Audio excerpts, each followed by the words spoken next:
Hi, it's Jesse Draper from HNet again, and I'm here with Jack Chin and John O'Keefe, who did a panel this morning on teaching immigration in our present climate or a context.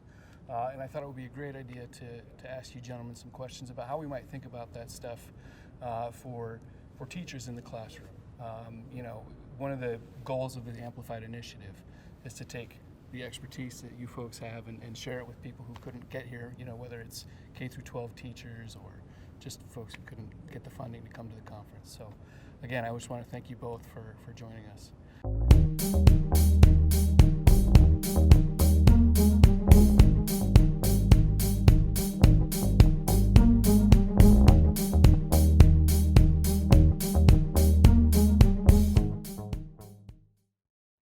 Just to open it up, so maybe just drawing on what you did today, we'll just open it up nice and easy. So what do you think are some really important aspects of this current immigration struggle that warrant bringing into the classroom, right? Or making historical connections and trying to help students understand what's going on. I mean, is there anything that you talked about this morning in terms of how teachers can think about approaching this subject? Well, certainly there's an enormous amount of interest now. Yeah. Attention to immigration comes and goes, and right now, obviously, we're at a peak, a years and years peak. So, I think there's a lot of student interest, a lot of public interest in thinking about immigration and understanding immigration. That presents opportunities. We have public lectures at UC Davis sometimes, and they're usually very well attended. Lots of people come, lots of questions. And I think there is a hunger for accurate, detailed historical information that maybe will give people some perspective on how to think about what's going on today. Okay, John, do you want to? Yes, I think so. We covered a lot of ground, and we had additional panelists as well. I really emphasized changes also in our using pedagogical tools to think about how to do immigration history more broadly, right, as a researcher, as connecting with other historians, and thinking about the public impact of what it is that you're doing. And so in teaching, if you really want to emphasize student engagement and student emotional investment in what is happening. So if you're going to teach this in this setting, there are a number of different ways to do that, but that means often handing over control away from yourself and to the other students in the classroom. And obviously this means doing this with care, right? And thinking about what are the lessons that you wish to get across. The way I designed, right, I didn't even do a traditional reading a paper and then sort of indicating my sageness in my research, but rather got the audience to talk to each other about what they were passionate about and how they were thinking about how they were going to engage with that. And in fact, the discussion really started to center a lot about teaching and getting this message across, and what does this mean in a K through 12 setting, right? If you are teaching people who are going to become teachers, how do you get them to think about what does it mean to teach immigration history in a classroom in an increasingly diverse society, right, with an increasingly diverse student body? How do you ensure that everyone is going to have an equal access to education when a lot of these conflicts center over who has rights to education and what sort of narrative will be taught, and does that include you, right? And so I think that was very much in the heart of our discussion, as both sort of initially with my presentation that was open to all, but then also in our discussion after the panel as well.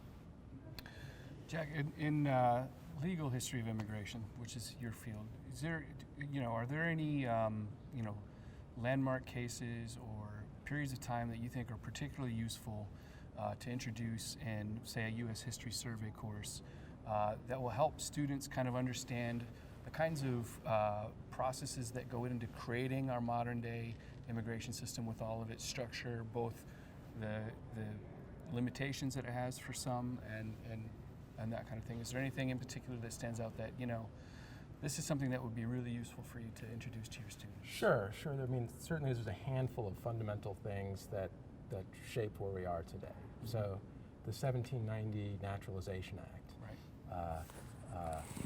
We pause. We are now. Take it for anything in. Sorry. That's all right. The 1790 Naturalization Act, which was in effect in one way or another until 1952, Right. provided for the naturalization of free white persons. So this is an interesting law because if you look on a white nationalist website like Stormfront today, you'll see it discussed, and they will say this is proof that the United States was designed to be a white republic. They have a certain kind of a point. I do. And so that is tremendously important.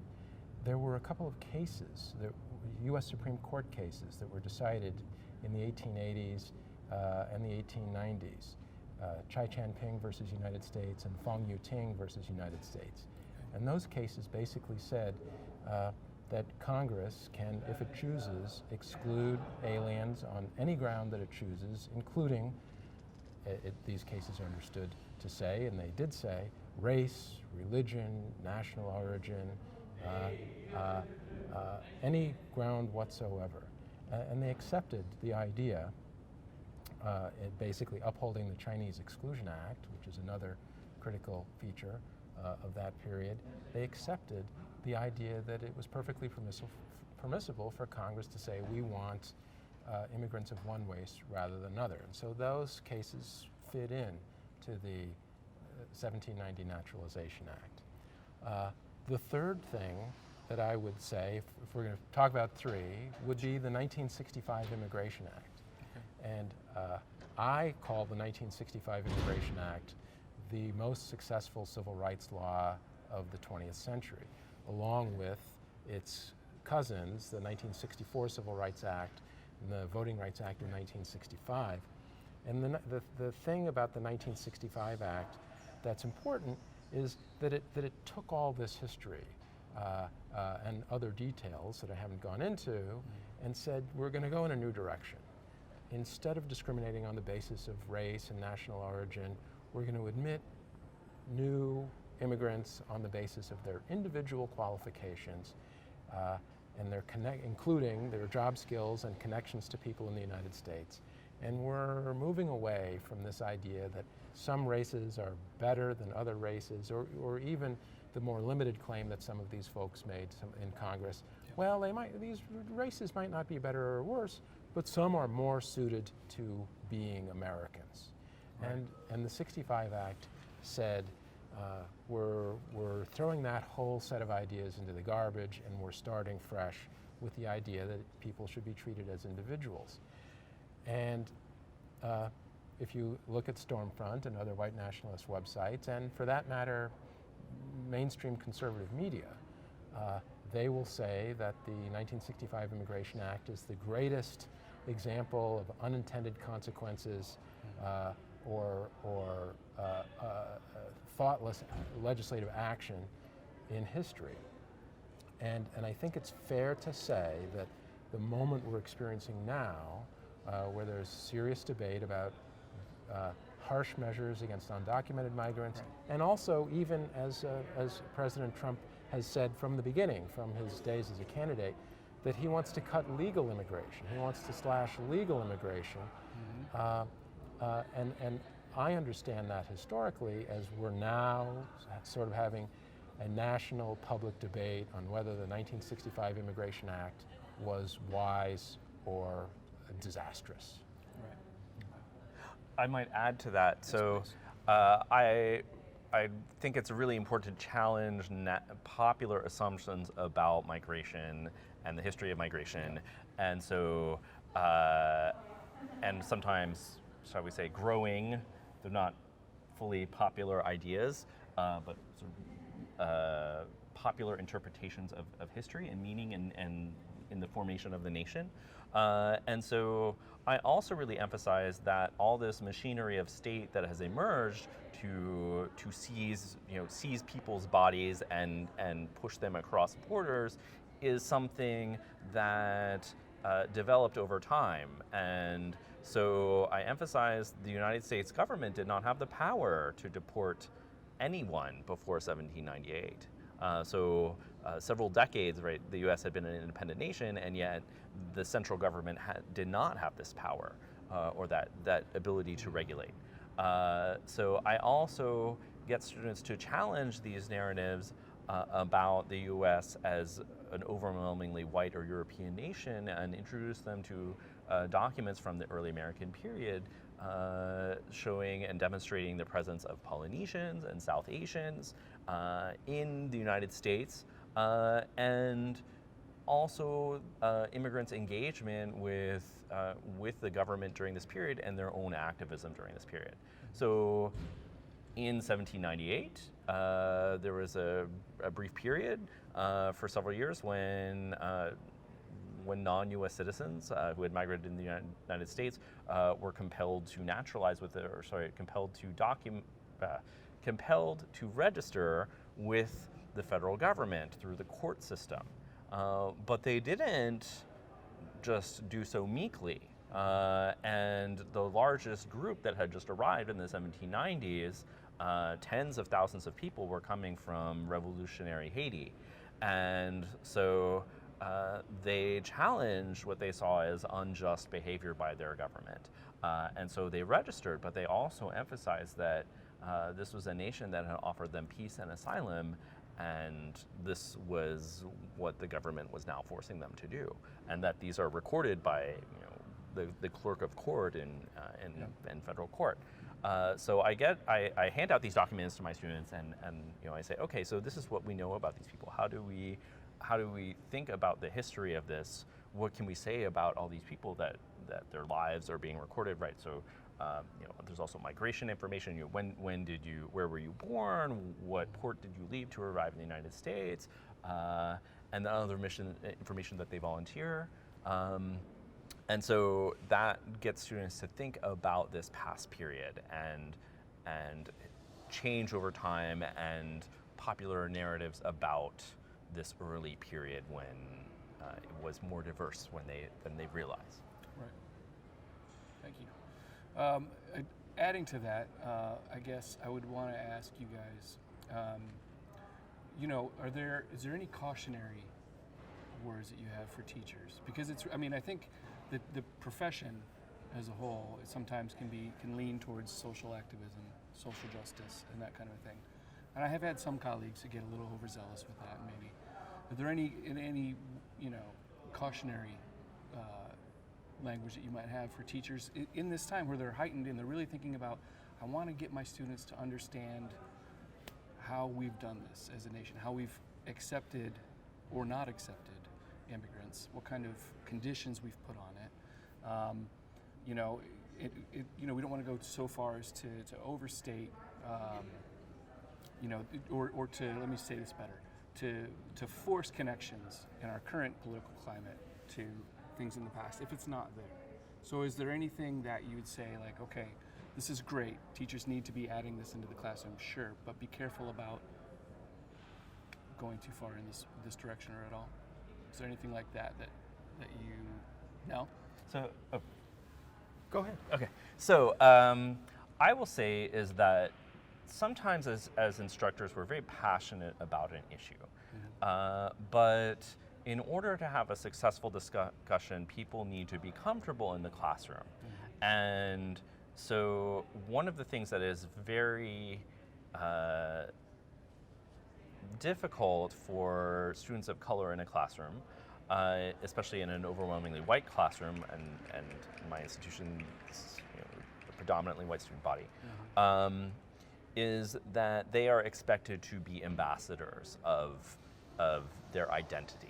Right. And that is something that very much frustrates those students, and they often do not enjoy being put on the spot in that sense, right? And that is not, even though in a sense, right, the goals of the instructor are often to be anti-racist or sort of anti-prejudice, in effect, they are not doing that effectively.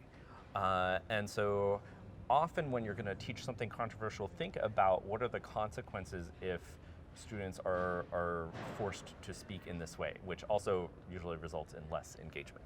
Do you really want to have an awkwardly quiet classroom?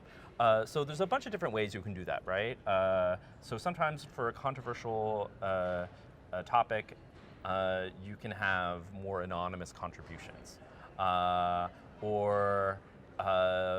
So if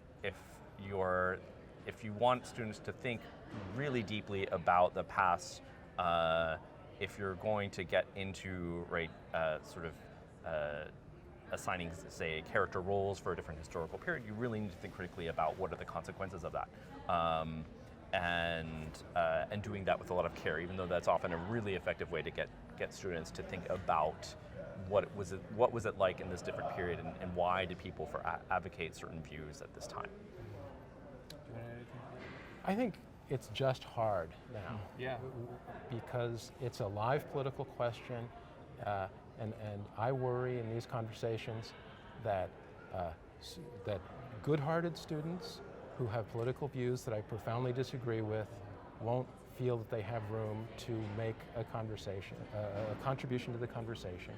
And I don't want them to be silenced. I don't want them to be excluded and to feel like my class or my lecture is a political diatribe for people who already agree. And at the same and the students who might feel that way, I think, would tend to be immigration restrictionists, because in my scholarship, I support immigration and oppose discrimination in immigration. The other side of the coin is also problematic, because many of us, including myself, have undocumented students, and it's very hard to expect them to contribute and say, well, let me tell you my story. Right. Certainly, I don't think very few teachers would feel that it was appropriate to put them on the spot that way. Right. As tempting as it would be, because it'd be such a great story to add to the conversation. Would be. Yeah. But it's not just that they don't feel like that they can volunteer. I just think being in the room has to be very, very hard for them. Yeah. So on the one hand, I think there are these intrinsic problems. I don't see how they can be completely solved. John, maybe if you have ideas, I'd love to hear them. But at the same time, I don't think that we can shy away from dealing with one of the critical issues of our time. Sure, absolutely. What are do you have any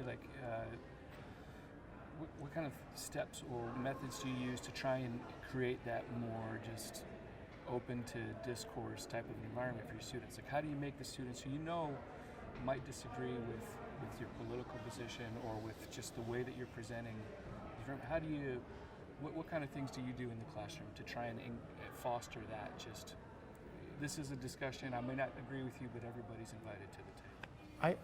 I try to be detailed and direct about the extent to which both sides have certain kinds of points. For example, I say, well, amnesty is a bad word these days, and people criticize illegal immigration. Well, we can talk about the ways that for many, many decades, the Immigration and Nationality Act has been completely open to immigration, and to illegal immigration, to unauthorized migration, and has had repeated amnesties starting in 1893, and that this is not something that the people of the United States, even in a much more conservative time, a much more racist time, they were open to it in various ways. They treated immigration not as a domain of law to be enforced, but as a method of getting good Americans to the country. And if we have somebody here who technically didn't come in the right way, but they're a good American, or they have the potential to be a good American, why would we kick them out? Why would we kick somebody out who has proven that they meet the standard that we want for immigrants? And that was the case for a long, long time. The flip side of that is that you could talk about certain modern legislation, such as the 1986 law that the Reagan-era law that legalized a lot of undocumented migrants, and it did sort of change that history or that policy in certain ways, and it started for the first time a system where people who apply for jobs in the United States have to prove their work eligibility. And so this toleration that we had for sort of broad winking at undocumented migration, began to change. And you could argue that at some point we can move from one policy to another without being inhumane. And the fact that there are certain things that can be said for both sides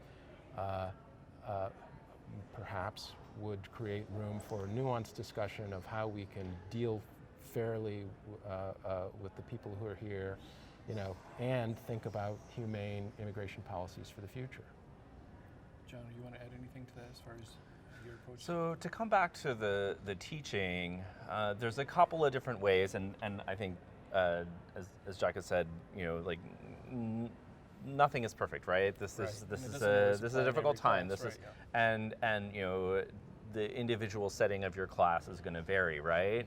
Mm-hmm. But sometimes I think it's important to let students have that voice. What do you think about X?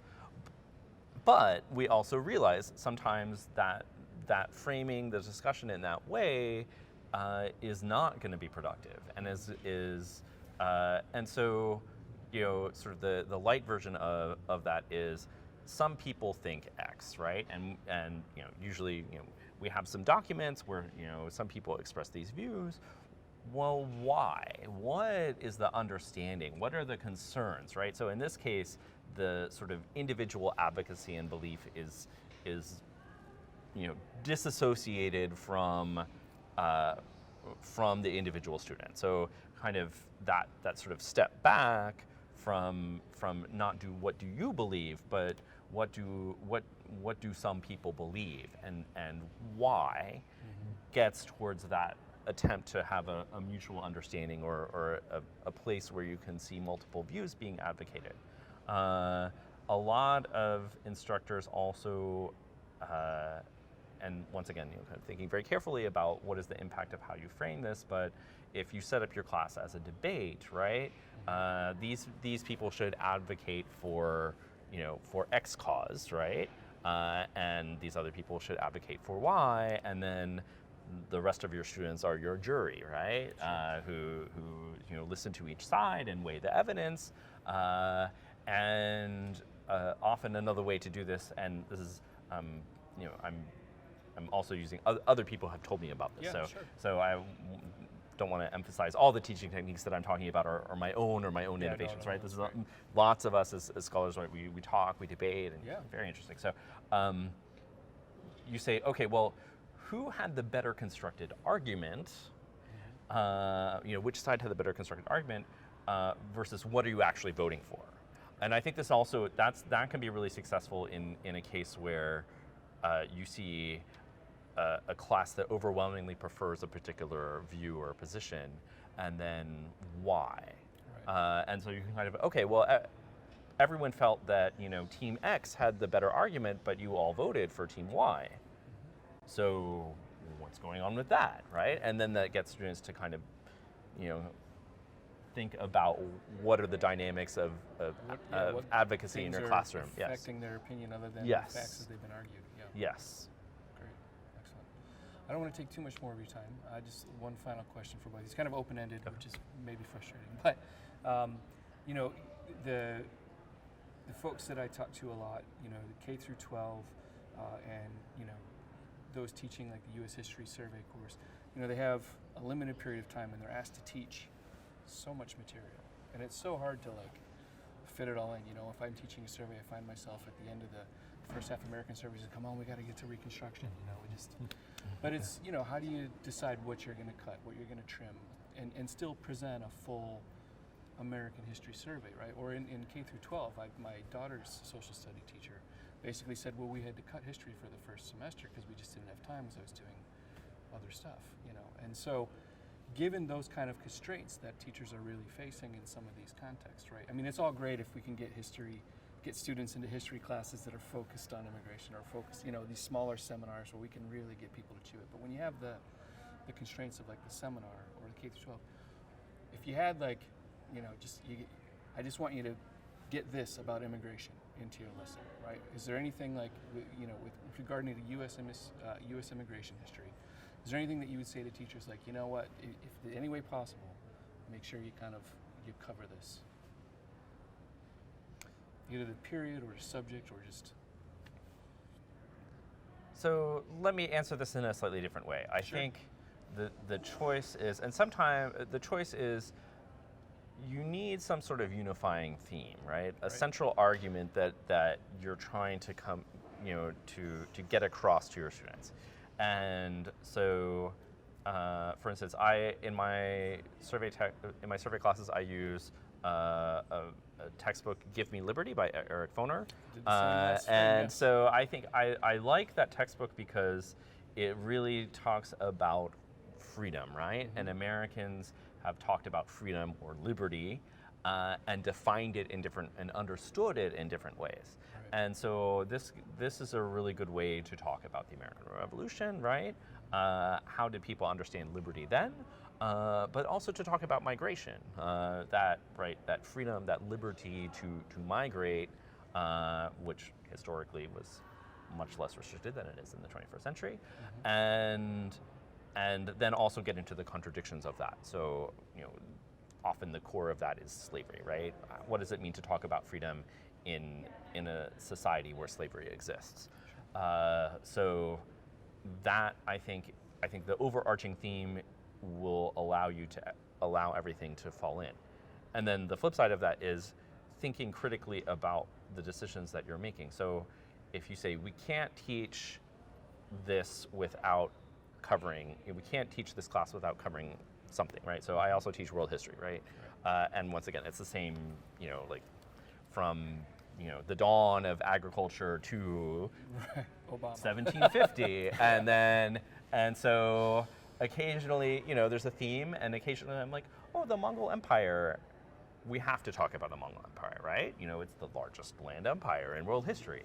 Well, why? Why does it matter, right? Well, we have these long-standing conflicts between nomads and agriculturalists, and the Mongol Empire is the culmination of that. And then similarly, this increasingly interconnected world. So I realize I've got off immigration, but I think that's if you want to talk about something, think about why it is that you want to. It's a great question, very interesting question, and I have two answers, and maybe they're connected. And one, I would say that I would like people to know, I think students should know, that once we had, at least at the federal level, in principle, open borders, and that worked fine in a lot of ways. It worked fine in a lot of ways. It was a perfectly decent and successful country in a variety of domains, even with open borders. And so I'm not necessarily suggesting that we go back to open borders, but I am saying that control of immigration or restrictive immigration is not essential for a successful society, because we had one without it. And the other thing that I'm not sure that the students appreciate, and I would like them to appreciate, is that the key thing about immigration historically, as I understand it, is that with each successive wave of immigration in the United States, there has been resistance and anxiety and hostility, and in each and every case, the new immigrants have worked out fine and have assimilated and have become part of the fabric of society. And in retrospect, nobody understands why we were so concerned about the Germans or the Irish or whoever. I mean, imagine the United States without an Italian community, a Greek community. I mean, it's impossible. Yeah. The fact that this has happened so reliably over and over again, I think puts the current controversy in perspective.